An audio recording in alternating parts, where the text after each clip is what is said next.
Happy Summer Spooks. Well, I guess this is going to go out on the last day of Summer Spooks. I'm going to get rid of this, and I'll be right back.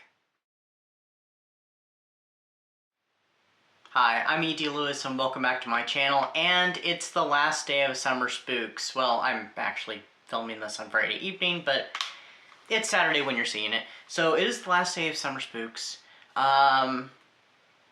I have fallen behind a little bit because life has happened, and some stuff has kind of caused me to not be able to read very much.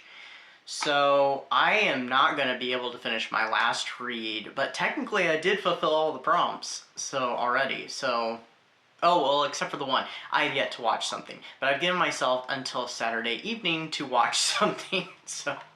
Well, I did watch that one thing, but I don't know if I really don't want to count that. But before we get started with this week's review, this seems to be a running theme now, that every Saturday I have something to show and tell. So I got another one of these. I need to turn on the halo light. There we go, there's the halo light. I got another duck. Another Universal Studios duck. This is the last one that they had. They didn't have any others, so I got the Gillman, the creature from the Black Lagoon duck. So I really do wish they had a Phantom of the Opera one, though. Oh well. But anyway, so I got me another duck. I don't know what I'm going to do with these, where I'm going to put them, but I've got 3 of them now. Plus I got the Teddy Bears. Alright, so this is the second book I've read for Summer Spooks, and it is called A Cry in the Night by Carol Ellis. It is a middle grade book. I've actually had this for a few years, and I think for at least 2, maybe 3 Old School Aprils, this has actually been on my pile of possibilities, and I've not gotten to it. I think it was even on Halloween-a-thon last year, so finally got to it. Oh, and you get to see the bookmark. I hardly ever show off the bookmarks I'm using to this one. It was actually made by Zach, Zach at Shady Side Library, sorry. I was thinking, I think maybe 2 years ago? I'm not sure. So this, I have some other Carol Ellis books, but they're YA, and they're from Point Horror. So this one was published 1990, so it's a little bit older than I am. I was actually quite surprised. This is not a horror book, but it is a spooky book. So, you know, it counts, Summer Spooks.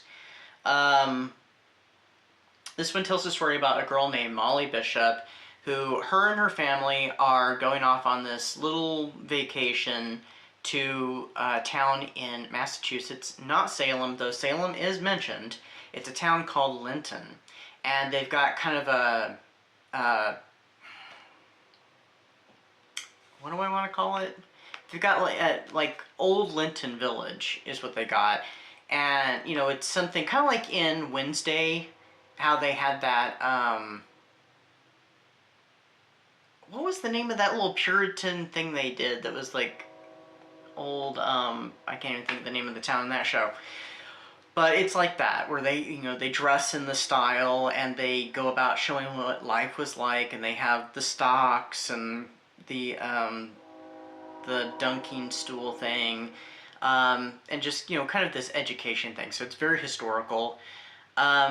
Molly's dad has been sent to this town to work with the corporation. He's an accountant. He's going to be working out some numbers and stuff because they're planning on building this hotel to house tourists and hopefully bring in more tourists, you know, for the town. And they're staying in, one of the people at the corporation has this old house that's been in their family for generations, and it's one of the oldest homes in town, and Molly ends up witnessing a ghost who calls out in the night, "Mother," which this creates an emotional connection to Molly, because Molly has lost her mother some years earlier. She's still mourning her mother's death, and her dad has remarried.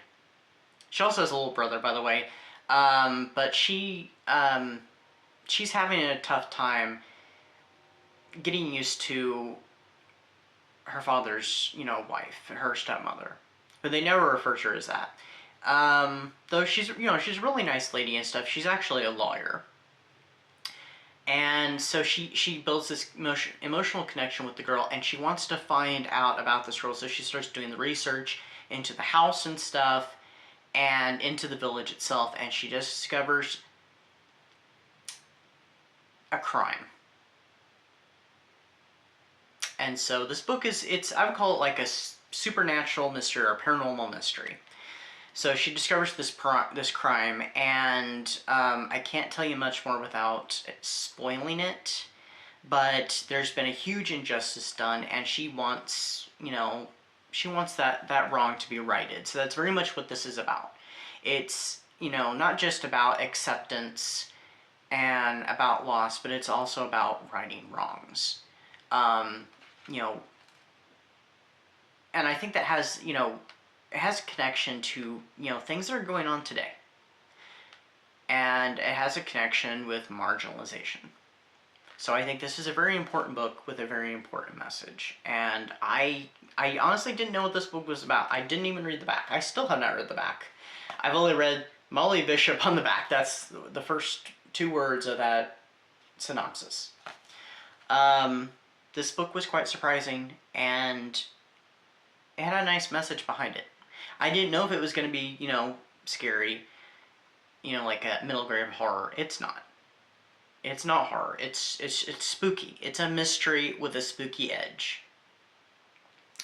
And like I said, it has some important things to say and some important lessons. So I give this book 4 stars. Very close to 4.5. Not quite 4.5, but 4 stars. I really enjoyed it. So I don't know how readily available this book is. I know it's not an ebook format, so it might be hard to find. But if you do stumble upon this book, buy it for your kids. Buy it for you. It's got some good stuff.